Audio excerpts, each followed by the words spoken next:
Oh man, I know I always start these videos off super excited, but I just can't help myself. Game of Thrones Season 8 is literally 2 weeks away. These 2 years have flown by. I don't know if y'all have been watching this long, but 2 years ago when Game of Thrones Season 7 first ended, I kept preaching in my videos. This 2 years is gonna fly by. Before you know it, we're gonna get to see Daenerys and Jon Snow arriving in Winterfell, as well as the conclusion to the Army of the Dead versus the Army of the Living. I mean, to be honest, I'm equally sad as excited as I am. This whole thing has been nearly 10 years in the making, and I started watching this show when I was in my early 20s. I think it's safe to say the world was a different place back then, and this show sort of marked the era. In my opinion, this was not only the show of this decade, but also of the 2000s. It's going to be hard for HBO to top anything like this, and I doubt I'll ever watch something on a screen, big or little, that'll make me feel the same way I do when I watch Daenerys say Dracarys for the very first time. In this video, I want to discuss 5 potentially leaked scenes and how likely it is that they will happen. Remember, these are meant to be taken with a grain of salt and are more or less for purely entertainment purposes, but nonetheless, here's your sign and let's begin.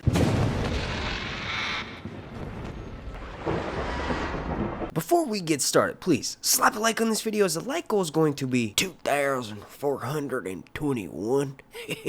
Also, make sure you're subscribed, and then, this is the most important part, make sure you have your notifications turned on so that way you get alerted every single time I drop a Game of Thrones video throughout this long night. Now, just sort of touching more back on what I said at the beginning of this video before we jump into the leaks, this has been over 10 years. The show started developing before it aired in 2011, so when you take into account how long the showrunners actually began developing this for television, they started in 2009. So when this show airs, it will be 10 years of their lives that have been devoted to making such great television. So I want to take some time to personally thank George R. R. Martin, David Benioff, and Daniel Weiss. Without y'all, none of this would have been possible, and I know there's like a slim chance to none that y'all actually watch my videos, but I do want to take some time to thank the actors as well. There's been so many of them. Of course, we got to start with Emilia Clarke, Kit Harington, Sophie Turner, Maisie Williams, Peter Dinklage, Lena Headey, Nikolaj Coster-Waldau, Gwendolyn Christie. I always mess that up because her eyes are so damn pretty. Gwendolyn Christie, Ian Glenn, Alfie Allen, Jason Momoa, Isaac Hempstead Wright, Carice Van Houten, Natalie Emmanuel, Connolith Hill, Roy McCain, Richard Madden, Jerome Flynn, Jack Gleason, and the list goes on and on. I could thank literally every single one of you guys. You all are what made this show great and brought the characters we read about and love to life. Like I briefly mentioned, I know you guys do not watch my videos at all, but the people watching are fans of the show, and I think we all share this sentiment. Now let's jump into the leaks. Now these were actually sent to me through the DMs over on Twitter. Speaking of which, make sure you go follow me at Sir_Hunts. I also have an Instagram at Sir_Hunts_reviews. Consider checking that out and giving me a follow. Now the first potentially leaked scene that I want to discuss, this person states that Gendry will make Jon Snow some new armor. They go about this by stating that during episode 3 of season 8, Jon Snow attempts to kill as many White Walkers as possible. Just before the battle begins, Jon meets with his forces and tells everyone to target the White Walkers above all other dead. Their goal is to drop the generals and the undead will fall after. At some point during the battle, Jon comes face to face with the Night King after Viserion is forced to the ground during a brawl with Drogon.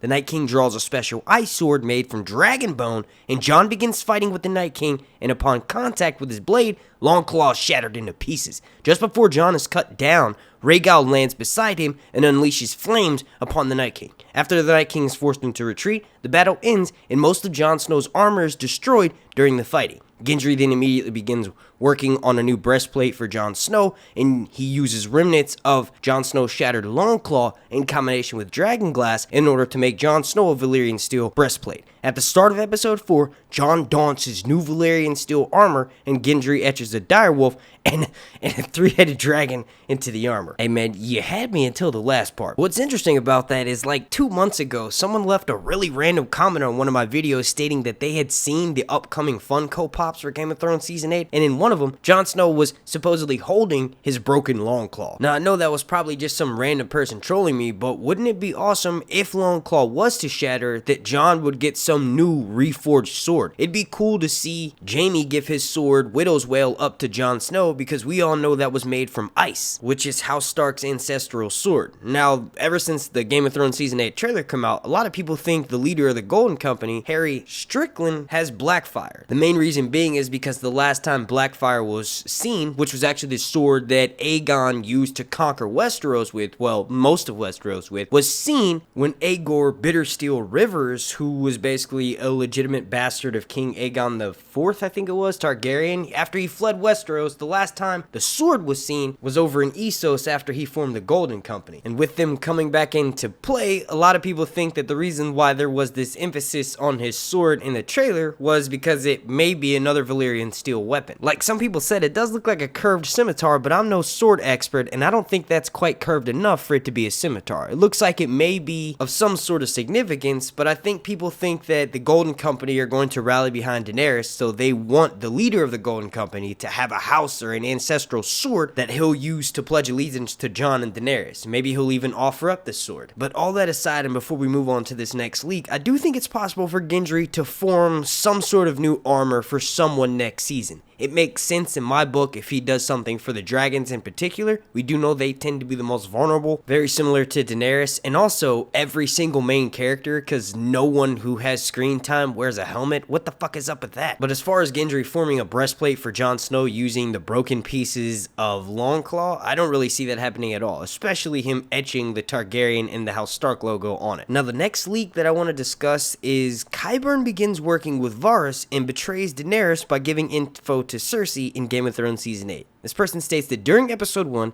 Tyrion and Varys discuss the future of the Seven Kingdoms. The conclusion of their conversation is that Tyrion disagrees with Varys, and Tyrion thinks that the right guidance and the right counsel will prevent Daenerys from becoming like her father. Varys' main argument is that Daenerys' actions on the field of fire and the events at the very beginning of the season makes him realize that Daenerys is unpredictable, and the fact that she decides to ally herself with the Red Priestesses and all of this magic, Varys trusts her even less. He starts to suggest that the fact that maybe Cersei is a better fit for the Iron Throne. He begins explaining to Tyrion that Cersei has lost everything, and that the way she is now couldn't possibly be any worse, and that at the very least, she is predictable. He further mentions that neither him nor Tyrion know what Daenerys is capable of, and they have seen the worst in Cersei. The scene ends with Tyrion storming off and Varys writing word to King's Landing. Now, I've never really heard or gotten a leak that had something to do with Varys plotting against Daenerys. I think mainly because most of us agree in the fact that Varys was pretty scared by what Daenerys mentioned to him about if he ever betrayed her, so that sort of slipped everyone's mind. He did share a conversation with Tyrion very similar to this last season, so maybe if this scene does happen, it's sort of a follow-up to that scene. In my opinion, if anyone in Daenerys' camp is going to betray her next season, it will likely be Varys. He didn't get a nickname of the Spider by sitting calmly and not plotting against anyone. I think he was thoroughly creeped out by Melisandre's presence in Westeros, and once she shows up again, either during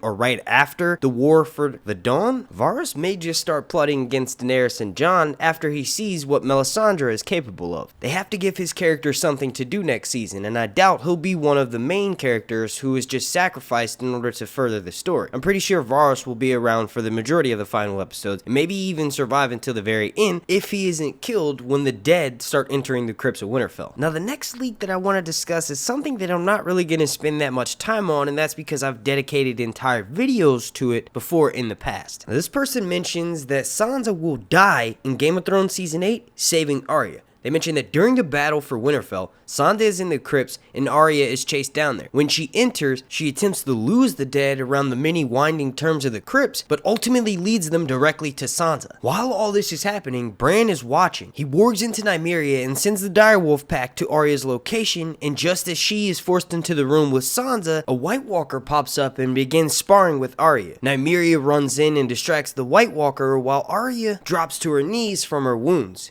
During the chaos, somehow Sansa is able to lead the White Walker and a small group of whites away from Arya, and once Arya recovers, her and Nymeria immediately begin searching out for Sansa. Arya enters a long dark hallway and the camera cuts to black just before panning over Sansa's lifeless body. Now, my thoughts are the same on that as it was before the first time I read that leak, and that's that it's most likely horseshit. I could see Sansa sacrificing herself to save Arya, but not in the way as described in this leak. I think it will be more of a political maneuver, meaning Sansa will willingly seemingly play the game in a certain way that may result in her death as long as it betters the position of her house. Now the next leak that I want to discuss is less of a leak and more of common freaking sense. Now this one mentions that Winterfell will be destroyed. Just as the battle takes off, Daenerys and Jon Snow arrive late and the army of the dead have already breached the walls. Daenerys immediately hops on the back of Drogon and unleashes Dracarys all over the army of the undead, which subsequently causes the walls of Winterfell to catch fire. Drogon, along with Rhaegal and undead Viserion's flames, are what ultimately causes the most destruction inside Winterfell. And we've had several leaked images that do confirm Winterfell being set to massive flames next season. When you combine that along with the fact that Winterfell was actually named for the last place that winter fell, the last place that the long night was stopped, it only makes sense if history is repeating itself for winter to rise here. The army of the dead will most likely be successful in episode 3, but this time I don't think Winterfell will be so lucky. Now the last leak that I want to discuss for this video is sort of a combo bonus one. It mainly just has to deal with Cersei and 3 things happening to her. 1, she sits the Iron Throne and Jon and Daenerys agree to become the King and Queen of Winter up north, and Cersei sits the Iron Throne to the south. Now that was actually one of the more recent leaks that was sent to me, so if you want more information on that, check the link down below in the description. Another leak that I was sent involved Jon Snow getting captured and Jaime leading a rescue party consisting of Arya and Sandor, and all of this comes to a climax with Sandor and Arya facing off against the mountain and Jaime killing Cersei right in front of the Iron Throne. And then lastly, I was sent the leak that involved Cersei surviving until the very end, but instead of Tyrion being put on trial, she's the one that's put on trial in the Dragon Pit. You all let me know what you think down below is the most likely option for how Cersei will end in Game of Thrones Season 8. Also, let me know your thoughts on any other of the leaks that I've mentioned in this video. Now, just as a quick reminder, there is supposedly going to be a second trailer for Game of Thrones Season 8 dropping tomorrow at 11 a.m. Eastern Standard Time. And for those of you that didn't watch last season, I usually make 3 to 4 videos per episode while the show is on. So make sure you're subscribed in order to receive all that content. Now, I feel like I could talk to you all for hours about Game of Thrones Season 8, but this feels like a good time to wrap this video up. Alright, I want to thank you all so much for watching. If you could please slap a like on this video, as the like goal is going to be 4,221.